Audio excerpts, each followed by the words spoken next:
নিজের জীবনে 4টি প্রশ্নের উত্তর ফিল আপ যেদিন হবে সেদিন আপনি আমি সবাই সফল হয়ে যাব। নিজের জীবনকে নিজের মনকে 4টি প্রশ্ন করবেন, যেদিন এই 4টি প্রশ্নের উত্তর ফিল আপ হয়ে যাবে সেদিন থেকে আমরা আল্লাহর প্রিয় বান্দা হওয়া শুরু করব। 1 নম্বর প্রশ্ন, কে পাঠালো? 2য় নম্বর প্রশ্ন, কেন পাঠালো? 3য় নম্বর প্রশ্ন, কি করছি? 4র্থ নম্বর প্রশ্ন, কি নিয়ে যাব?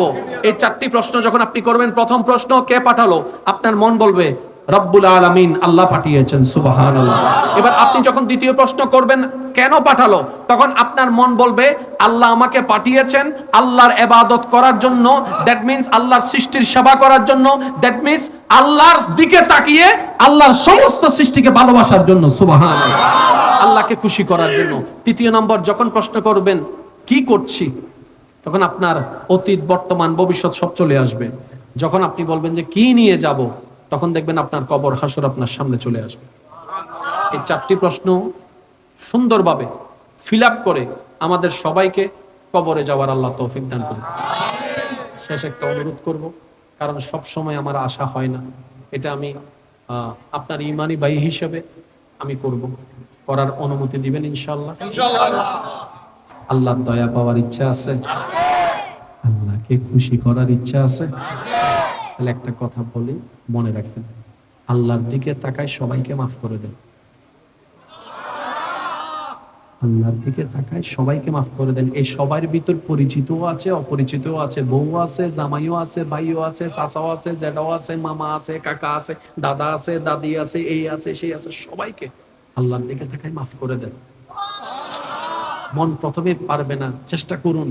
ব্রেন কখনো মানবে না, চেষ্টা করুন, চেষ্টা করুন, চেষ্টা করুন। কেন জানেন? আল্লাহকে খুশি করার হাজারটা মাধ্যমের একটা মাধ্যম কি জানেন? আল্লাহর দিকে তাকায় আল্লাহর বান্দাকে মাফ করে দাও। এবার বলেন, যেই বান্দাটা, যেই মানুষটার প্রতি আপনার আমার রাগ খুব আছে, সে আমার আপনারকে কয়টা কষ্ট দিয়েছে? 1টা, 2টা, 3টা, 4টা, অতিজুর 10টা কষ্ট দিয়েছে। কিন্তু আপনি দেখেন তো, আপনি আমি গুনাহ করে করে আল্লাহকে কতবার নারাজ করেছি? 1000 বার। আল্লাহ পাক বলেছে তুই 10টা গুনাহ মাফ করতে পারোস না, ভুল মাফ করতে পারোস না, তুই আমার থেকে 1000 গুনাহ কেন মাফ চাস? তো একটা কাজ কর, তুই 10টা গুনাহ, 10টা ভুল তোর ভাইয়ের মাফ করে দে, আমি তোর 1000টা মাফ করে দিয়েছি। তাহলে আল্লাহকে খুশি করার একটা মাধ্যম কি?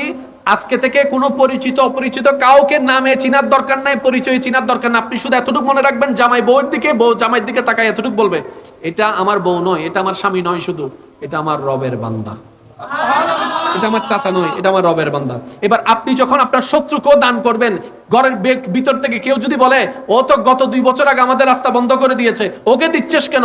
আপনি বলবেন আমি ওকে দিচ্ছি না, আমি আমার রবের বান্দাকে দিচ্ছি। শুধু মুখে মনে মাথায় একটা কথা বসান, আমার রবের বান্দা, আমার রবের বান্দা, আমার রবের বান্দা। আপনি কি পরিমাণ যে মনে স্যাটিসফ্যাকশন অনুভব করবেন আপনি কল্পনাও করতে পারবেন না। আপনার প্রত্যেকটা কাজ যখন রবের দিকে হয়ে যাবে, রহমত আপনার ভাগে বেশি আসা শুরু হয়ে যাবে। আর একটু জোরে বলেন। 2য় নম্বর, যার দোষ পাবেন গোপন করবেন। কষ্ট হয়ে যাবে না, যার দোষ পাবেন গোপন করবেন। কেউ এসে যদি আপনাকে অন্যান্য নামে বদনাম শোনায়, আপনি বলবেন যে ভাই গুনাহ এমনি কম নাই, যথেষ্ট গুনাহ আছে, আর আমারে দিস না। এই কানগুলা অলরেডি জাহান্নামের শিক পাওয়ার জন্য প্রস্তুত হয়ে গেছে।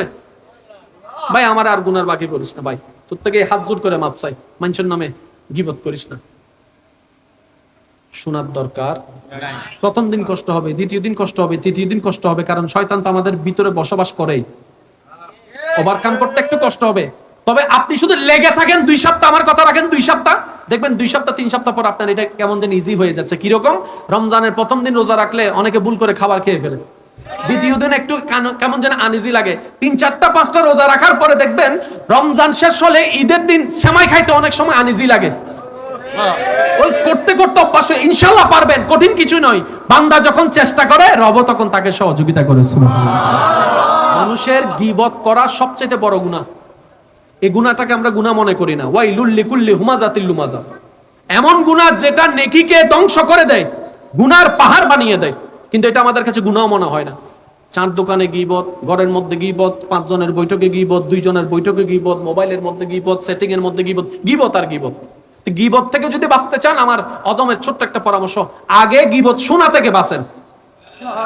আপনি গীবত শোনা থেকে বাঁচুন, অটোমেটিক দেখবেন যে আস্তে আস্তে আপনি গীবত বলা থেকেও বেঁচে যেতে পারবেন। সুবহানাল্লাহ। কয়টা বলেছি? জোরে বলেন কয়টা? একটা হচ্ছে আল্লাহর দিকে তাকায় সবাইকে মাফ করে দেওয়া, দ্বিতীয় নম্বর হচ্ছে গীবত না শোনা না বলা। কয়টা বলেছি? জোরে বলেন কয়টা? তৃতীয় নাম্বার এটাই শেষ। একটা হচ্ছে আল্লাহর দিকে তাকায় সবাইকে মাফ করে দেওয়া, আরেকটা হচ্ছে গীবত না শোনা, গীবত না বলা। তৃতীয় নম্বর স্ব ইচ্ছায় সজ্ঞানে, ব্রেইনে মনে ইচ্ছায় স্ব ইচ্ছায় নিজের মন, অতীত, বর্তমান, ভবিষ্যৎ, স্বপ্ন, ইচ্ছা সবকিছুকে মাটির নিচে দাফন করে নিজের জীবনটাকে রবের নামে ছেড়ে দেওয়া। আর একটু জোরে বলেন। একটা মাস আপনি ছেড়ে দিয়ে দেখেন, আপনার টেনশনের ওষুধ খেতে হবে না, আর টেনশনের ওষুধ খেতে হবে না। আমার জীবন থেকে আমি আপনাদেরকে একটা কথা বলি, আমার যখন জীবনে কোনো একটা বেশি টেনশন চলে আসে, সেই মুহূর্তে আমি একটা কথা বলি, স্থির হয়ে বসি 5টা মিনিট, 2টা মিনিট, 3টা মিনিট নিজের চোখটা বন্ধ করে স্থির হয়ে ঘটনাটা কল্পনা করে এতটুকু বলি, আচ্ছা আমি চাইলে কি পাল্টাবে? মন বলে যে না। তাহলে তুই চিন্তা করে লাভ কি? যাক আলহামদুলিল্লাহ, আল্লাহ যেমন করে তেমন। বিশ্বাস করেন শুধু এতটুকু বলি, আল্লাহ যেমন করে তেমন আলহামদুলিল্লাহ, সাথে সাথে মন অর্ধেক শান্ত হয়ে যায়। আলহামদুলিল্লাহ শুধু একটা শব্দ নয়, আলহামদুলিল্লাহ হচ্ছে স্যাটিসফ্যাকশনের একটা মহা সমুদ্রের ওষুধ। বলেন সুবহানাল্লাহ। প্র্যাকটিস করে দেখবেন, আপনার জীবনে কোনো চাওয়া পাওয়া স্বপ্ন রাখবেন না, সব আল্লাহর উপর ছেড়ে দিবেন। বলবেন কি? পাইলেও আলহামদুলিল্লাহ, না পাইলেও আলহামদুলিল্লাহ, মন মতো হইলেও আলহামদুলিল্লাহ, না হইলেও আলহামদুলিল্লাহ, দিলেও আলহামদুলিল্লাহ, না দিলেও আলহামদুলিল্লাহ। এবার জগৎ আপনাকে বলবে তোর কি মাথার সিট আছে, তোর কি মাথা কি তার সিটে গেছে নাকি, তুই পাগলের মতো কথা বলেছ কেন? আপনি বলবেন যতদিন সুস্থ ছিলাম সুখ পাই নাই, মওলার প্রেমে পাগল হয়ে তো সুখের সন্ধান পেয়েছি। বলেন সুবহানাল্লাহ। যে ডাস্টবিনের পাশ দিয়ে যাইতে আপনার আমার আধা মাইল থেকে অনেক পাগল দেখবেন সে ডাস্টবিনে বসে বসে খাইতেছে। আমি আওয়াজ শুনি নাই, আপনারা কি দেখেছেন না দেখেন নাই? যে ডাস্টবিনের পাশে আমরা যেতেই পারি না দুর্গন্ধের কারণে, এই ডাস্টবিনে অনেক নাকওয়ালা বসে বসে খাইতেছে। হিরে তোমার নাক নাই? কয় আছে তো। তো দুর্গন্ধ লাগে না? তো দুর্গন্ধ কি? তার মানে বুঝা গেল এটা শেষ, এটা শেষ। পাগল যাদেরকে আমরা বলি, একটা দুনিয়ার পাগল আর একটা মওলার পাগল। জোরসে কাহো না ইয়ার সুবহানাল্লাহ। একটা দুনিয়ার পাগল, একটা মওলার পাগল। যে দুনিয়ার পাগল হয়ে যায় দুনিয়ার রাজত্ব মিলে, আর যে মওলার পাগল হয়ে যায় দুনিয়াতেও রাজত্ব করতে পারে। আল্লাহ দয়া করে হাসরের মধ্যে রাজত্ব করার ব্যবস্থা করে দেয়। পাগল হতে হয় দুইটা জিনিস দিয়ে, মনে রাখবেন। দুনিয়ার পাগল আর মওলার পাগলের পার্থক্যটা একটু শুনে রাখেন। দুনিয়ার পাগল এখান থেকে পাগল, দুনিয়ার পাগল ব্রেন থেকে পাগল, মওলার পাগল মন থেকে পাগল। জোরে বলেন না। দুনিয়ার পাগল ব্রেন থেকে পাগল, মওলার পাগল মন থেকে পাগল। এবার আপনি বলবেন ভাইয়া সবাই যদি পাগল হয়ে যায় ডাক্তার হবে কে? ডাক্তার যদি না হয় চিকিৎসা করবে কিভাবে? সবাই যদি ব্রেন থেকে পাগল হয়ে যায় ফ্লাইওভার বানাবে কে? সবাই যদি পাগল হয়ে যায় কালুঘাট সেতু বানাবে কে? সবাই যদি পাগল হয়ে যায় ওষুধ বানাবে কে? সবাই যদি পাগল হয়ে যায় চিকিৎসা করবে কে? আমি বললাম ভাই হয়তো আমি বুঝাতে জানিনি, অক্ষমতা আমার, ব্যর্থতা আমার, হয়তো আমি বুঝানোর মতো বুঝাতে জানিনি, কিন্তু আমি বলতে চেয়েছি পাগলটা ব্রেনের নয় মনের পাগল হওয়ার জন্য বলেছি, মন থেকে পাগল হওয়ার জন্য বলেছি। কারণ যে মনের পাগল হয়ে যেতে পারে, দুনিয়ার লোভ শয়তান কেন্দ্রিক জিনিস আস্তে আস্তে তার অন্তর থেকে দূরীভূত হতেই থাকে, অন্তরটাতে রবের রহমত আসতেই থাকে, ওই মানুষটাই আব্দুল্লাহ হয়ে আল্লাহর বান্দা হয়ে সোনার মানুষ হয়ে যায়। সুবহানাল্লাহ।